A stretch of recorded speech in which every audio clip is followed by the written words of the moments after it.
চার ধরনের ব্যক্তিকে কখনো সালাম দিবেন না। যদি আপনি সালাম দেন আপনার সওয়াবের পরিবর্তে গুনাহ হতে পারে, এজন্য অবশ্যই সতর্ক থাকবেন।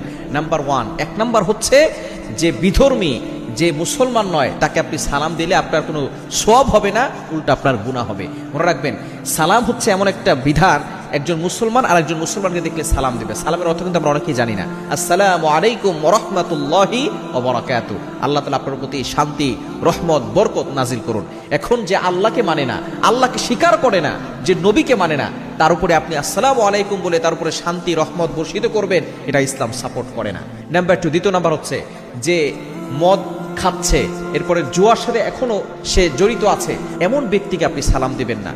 যে মদ খাচ্ছে তাকে আপনি সালাম দিবেন না। হ্যাঁ, তাকে আপনি পরিবর্তন করার জন্য, যখন সে এগুলো হারাম কাজ করছে না, গুনাহের কাজ করছে না, তখন আপনি তাকে বুঝাতে পারেন। 3 নাম্বার হচ্ছে যে পেশাব পায়খানা করছে, মল ত্যাগ করছে, তখন আপনি কাউকে সালাম দিবেন না, কেননা সালামের উত্তর দেওয়া হচ্ছে ওয়াজিব। এখন মূল কথা হচ্ছে যে পেশাব পায়খানা ত্যাগ করছে, এমন সময় যদি আপনি তাকে সালাম দেন, তাহলে তাকে ওয়ালাইকুম আসসালাম ওয়া রাহমাতুল্লাহ